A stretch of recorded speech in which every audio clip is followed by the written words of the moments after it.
Hello everyone, Lisa here Wednesday.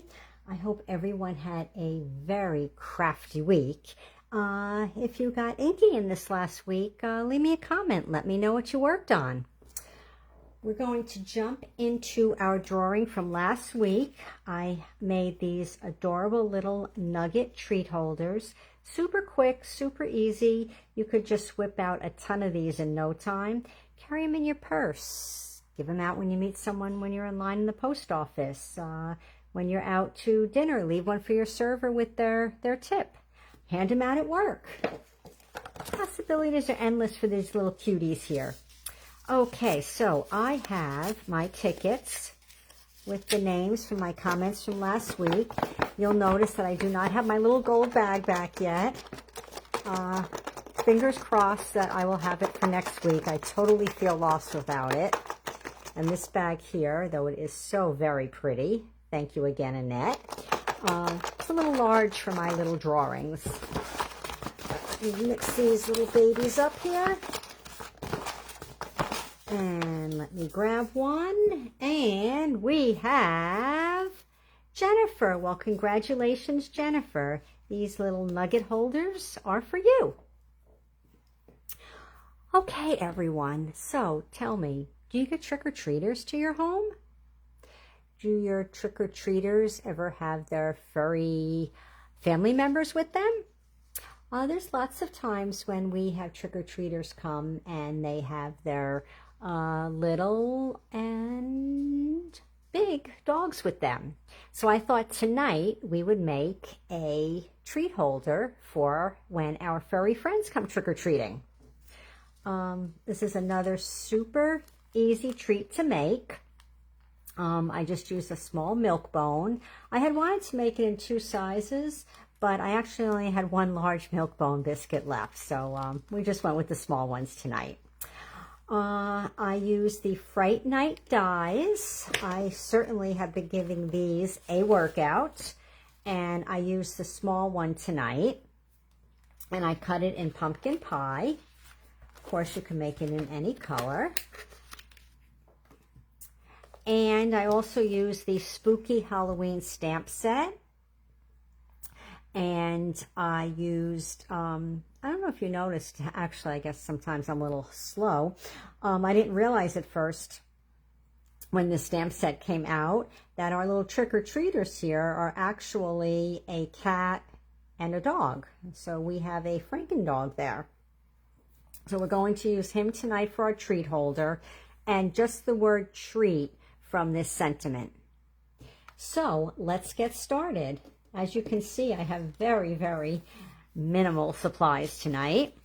I have die cut the die already, and this here measures 4 inches, just about 4 inches. So we're going to score it at 2, so we can just fold it in half. I'm going to line it up and put the end of that little circle there right at the 2-inch mark. And then we'll just score that. And I have a much too large treat bag in my hand. All right. I have the bag of smaller treat bags here. Those of you that come to my classes know that I use these various size bags all the time to put the cut pieces for our cards and projects in your packages. So I just took one of these little bags and I dropped a milk bone in and sealed it up in the top. See, super easy so far. We've scored this, so I'll just fold that in half. And you could adhere this in, many different ways. I put some tear tape across the top on both sides. So let me find the end of my tear and tape here. I'm just going to put a strip across the top and a strip across the top on the back side. And then I use 2 glue dots, and I just put a glue dot here and here, just to hold those ends down. I mean, I suppose you could put some more adhesive on, but I mean, I'm sure that furry trick-or-treater won't want to wait too long to get his too good. He'll certainly have to wait.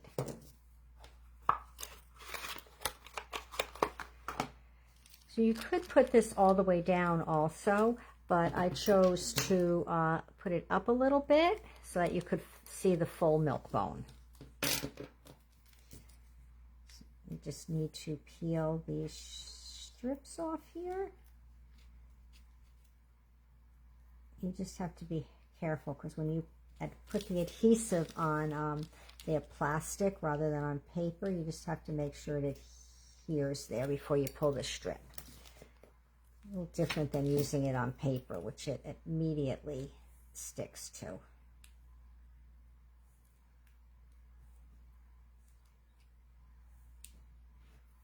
Okay. So now as you put this on, just eye it. You just want to make sure you don't want to put it down below where the biscuit starts. And then you, of course, want to make sure when you put it on that it is straight, or as straight as you think you can get it. Oh my goodness, my arm keeps hitting this. And this is just the perfect size for the baggie. Okay, so that looks good. And we'll just bring the back down. All right. And now we have our little stamping to do. So I first thought about stamping the entire Frankendog, but then it would cover up the treat. So I'm going to ink it up, but we're only going to stamp his head. Make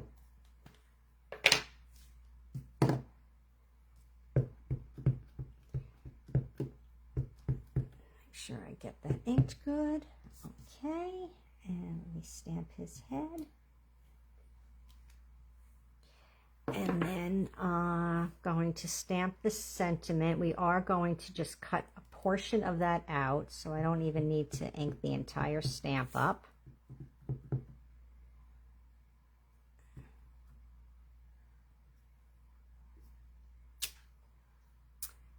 Okay. Now we can, of course, leave Frankendog white, and he'd look like Harry. I chose to color this one green to make him look a little more like Frankie. So we might as well just color this one as well. And I tossed around whether using blends or colored pencils. I went with blends.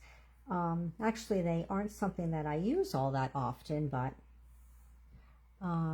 figured I'd use them for this. Let them get a little workout tonight.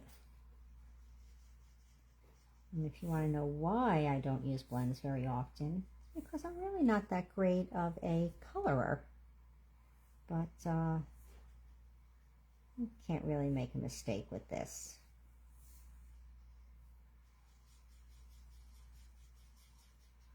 When you use blends, you want to try not to go to the end because they do they can bleed, and you always want to have like a little white space left also, some little highlights. So I'm just going to add a little darker right there, and let me go over here,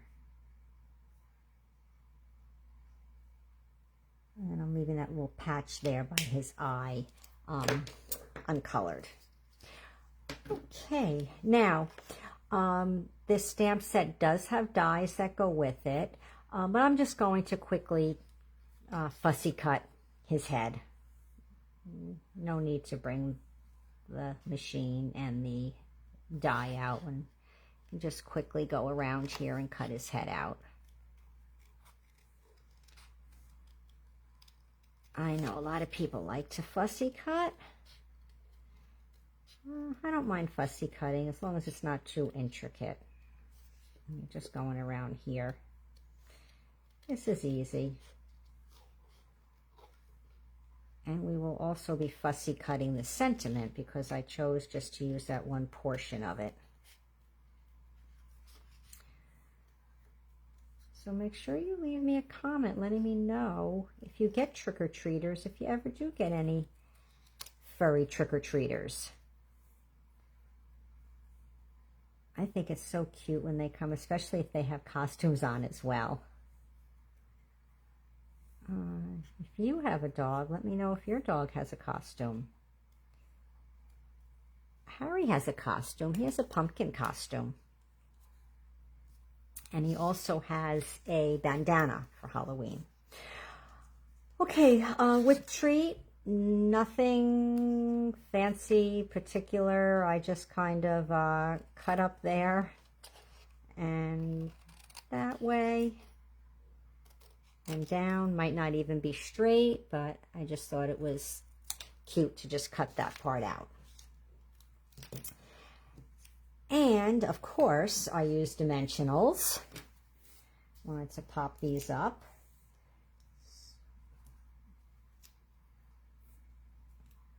You think 3 is enough? Okay, that's what I used on my sample. I debated squeezing 4 in. I debated pulling out the minis and adding as well. And then for the sentiment, I just cut a piece of the strip on the end. Because we always do want to use everything. No waste. No waste when we craft.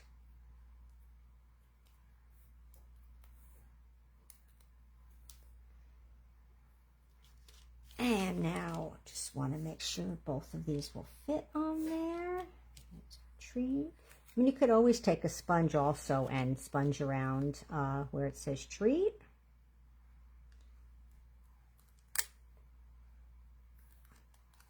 Let's see if I can raise that a little bit without damage.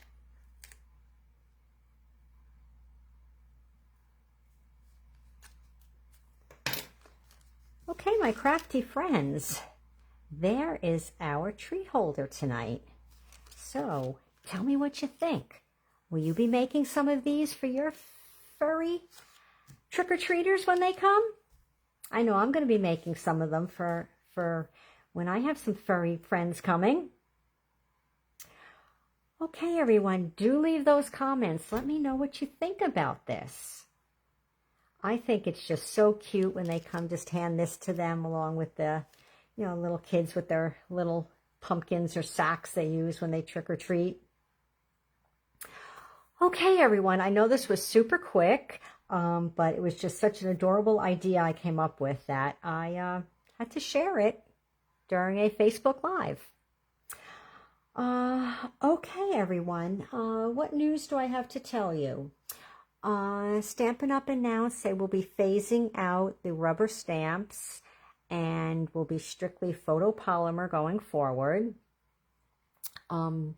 And along with that, Stampin' Write markers are also being phased out. They've been moved to the last chance list because most people use them rather than for coloring, but to apply to their rubber stamps. So anyway, you need any Stampin' Write markers? Now's the time. Grab them before they're gone. Color pencils and blends are still there, still available. Not going anywhere. Any other news I have for you? Don't forget, to the end of the month, the In Color sale is still going on. Either start your collection or replenish what you already have. Okay, everyone, I guess that is it for my super quick Facebook Live tonight. Thank you so much for joining me. Please leave comments. Let me know what you think about this darling treat holder. And again, let me know if you would make some of them too to have on hand for Halloween trick-or-treating. Okay, everyone, thank you so much for joining me. I had a blast making this. I look forward to reading your comments, and I look forward to seeing you back here next Wednesday, 7 o'clock. If there's something you'd like me to make, something you'd like to see, leave me a comment, let me know, and I will try and accommodate that. Okay, everyone, have a crafty week. Bye.